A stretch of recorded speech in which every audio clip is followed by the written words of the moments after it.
Hello everyone, my name is Adam Wieser, and I am going to be your host this week on the Loremaker's Guide to the Galaxy. Now, this program, it's a new one, and what we're going to do is that every once in a while, one of the members of the lore team is going to come in here and basically give you a personal tour of a system through this awesome star map that's been put together for the game.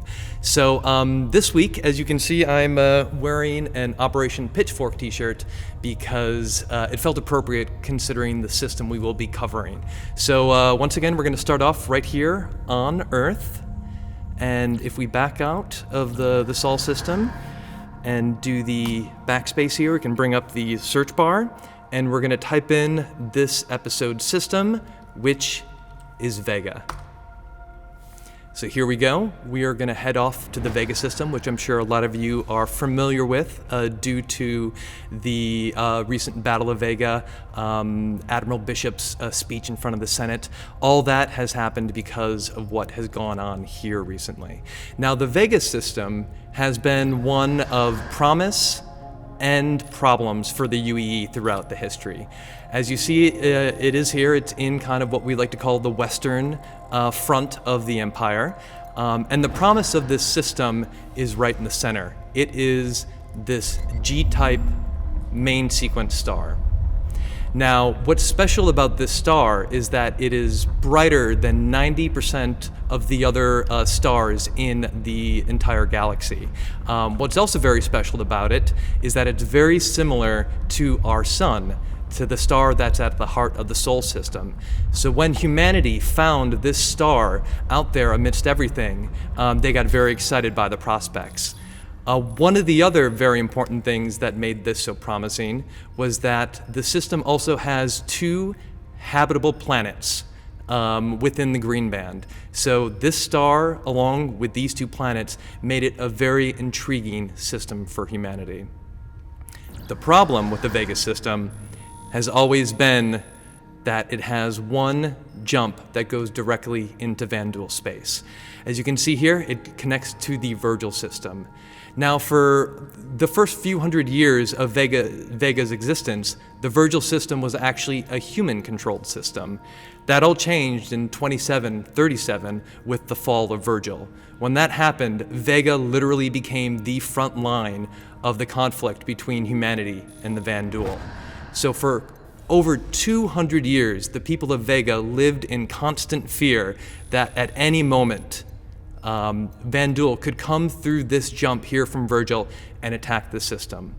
Prior to the fall of Virgil, Vega was a pretty prosperous system. There were a lot of people there, there was a lot of excitement going on, but the second that the Vanduul were on the doorstep, people fled from the system very fast. They say that at a certain point, the best business in Vega was actually getting people out of Vega. So basically for 200 years, this system lived in constant fear until maybe 10 to 20 years ago when people started to think, hey, you know what? Aramis is a beautiful place. It's a naturally just stunning planet, and the real estate's cheap there. People started to move back in. The vast and verdant fields produced a lot of crops, which led to a thriving culinary scene on the planet. They even were in the midst of applying for recognition from the UEE Senate when, unfortunately, the Vanduul finally attacked. This happened on October 5th, 2945, the Vanduul came through. It's now known as the Battle of Vega II, and basically attacked Aramis. You see we've got the nice little icon here indicating that attack. So on this day, citizens and civilians of this planet would have walked out into the streets of the capital, New Corvo, looked up into the sky, and they would have seen ships falling and falling from the sky and crashing into the city on fire. They would have seen Vanduul raiders kind of running through the streets. And when they looked up, besides this massive space battle, they would have seen a Vanduul kingship sitting in the system, which is the first time in over about 70 years that a Vanduul kingship had ever been in UEE space. The last time prior to Vega was in 2871 at the fall of Caliban. So besides seeing that Vanduul kingship up in space, they also got to see these beautiful planetary rings that surround Aramis. So Aramis is going to be a very, very beautiful planet from the ground. You've got these planetary rings, and you've got 2 shepherd moons that are also going to be sitting up in the sky. Now, just an interesting science fact, the planetary rings are there basically because of something called the Roche limit or the Roche radius. And the simplified version of this is that the Roche radius is where the gravity of the planet of Aramis overpowers all other gravity. So if, for example, you are a natural satellite, a chunk of a moon, a piece of space debris on the outside of the Roche radius, then you have your own gravity. You'll draw other things to you, and that's how moons kind of coalesce. But if you're a natural satellite that is caught inside the Roche radius. Let's say maybe you were a piece of moon that hit the planet and broke up in atmosphere, or maybe these are parts of the early protoplanetary disk that created the system that never got pulled into the planet. Under the right conditions, they can get caught up here on the very edge of the system and give these very beautiful, picturesque planetary rings. Now, Aramis isn't only beautiful from the sky, it's also very beautiful on the ground. This is a naturally habitable planet, so it has its own flora and its own fauna.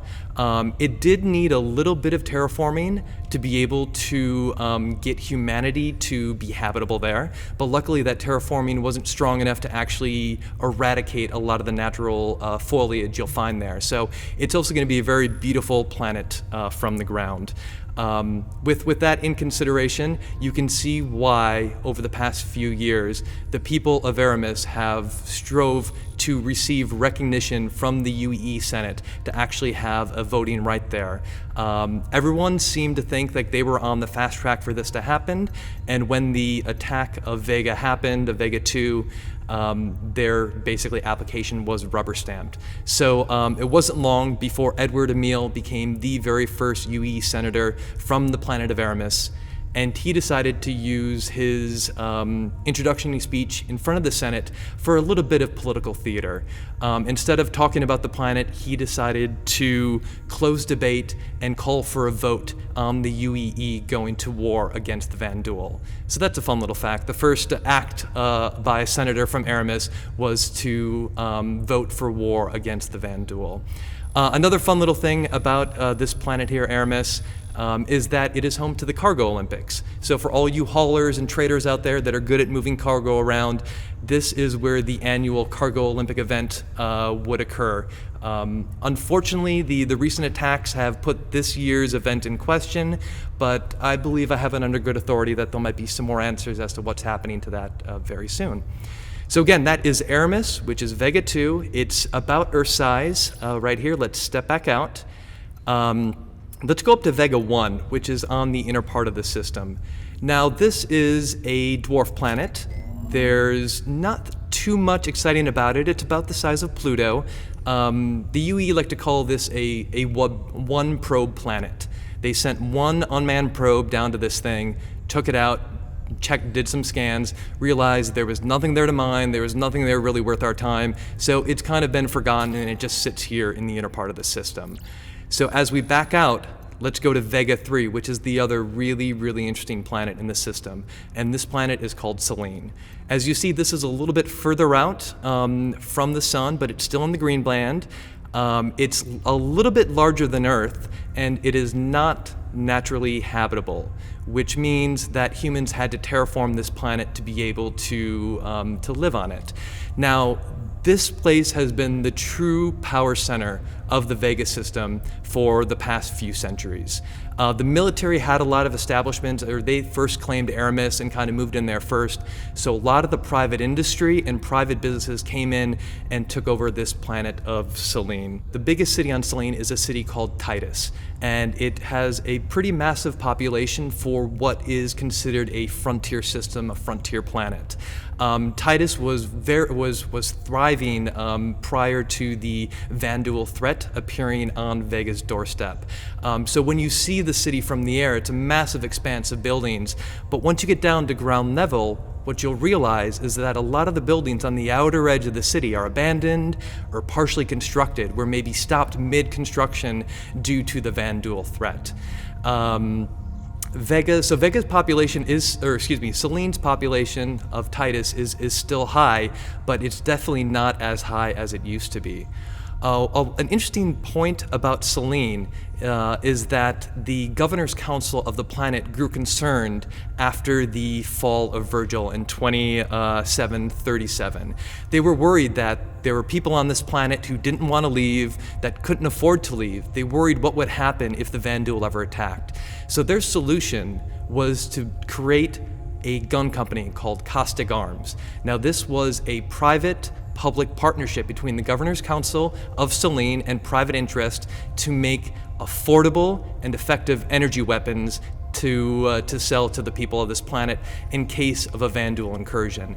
Now this plan worked well at arming the people of Titus and the people of Selene, but it also obviously led to a spike in crime. Even worse, in 2753, an executive for Caustic Arms was caught triggering Vanduul sensor alarms deep out in the system as a way to drive sales for the guns. When the Governor's Council of Selene realized this was going on, they understood they needed to get out of the gun business and ended up selling their stake in the company to completely private interests. So the private interests realized they had very effective and very cheap guns on their hands that would be liked all around the empire. So what they ended up doing is they took Caustic Arms, the maker of the Devastator shotgun and the Firestorm cannon, they took them and they basically exported them all around the universe, which is why you're going to be seeing a lot of those guns in the game that all started from here in Selene. The other interesting thing about this planet is that it's home to a group of people called the Descendants of Orion, and they are, as you would expect, and as my Operation Pitchfork t-shirt hints at, they are people who originally lived in the Orion system, or descendants of people who originally lived in the Orion system who want to get the system back. And they do this by basing raids in the Vanduul systems from this planet. So let's say you're a Vanduul swarm fanatic. Let's say you have interest in testing your mettle against in Vanduul territory. You can come find the Descendants of Orion on Selene. They're not going to pay much. It's going to be very dangerous, but it's definitely going to be a good way for you to get some dogfighting action. So as we back away from Selene, we go further out into the system. And what we have here is the Vega Belt, the Vega Belt Alpha. Now this, for an asteroid belt, is probably a little bit more dense than most, but there's still not enough planetary mass here, or not enough mass to have formed a planet. Technically, this asteroid belt is owned by the UEE, but it's been picked pretty clean over the years, so there's not really patrols of it. A lot of beginning miners actually make their way out to this asteroid belt as a way to practice, maybe find a few pockets that have been overlooked. But yeah, so it's a good place to maybe do some practice runs. There's not going to be a lot of wealth here if you're willing to go check it out. And finally, out on the very edge of the system, we have Vega 4.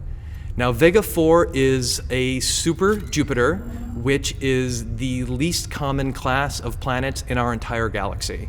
So what makes a super Jupiter special? Well, it's about the same size as our Jupiter.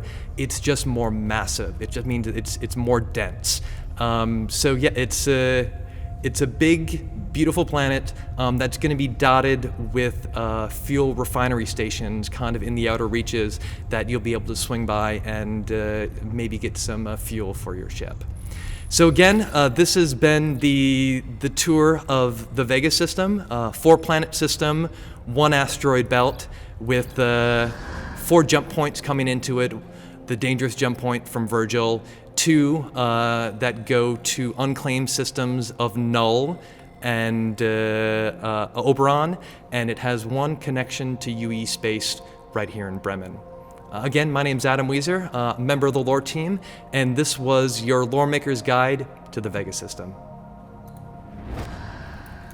And he did this whole thing without reading anything. There's no notes on the screen. I'm so proud of him. Thank you, Adam. Yeah, no problem.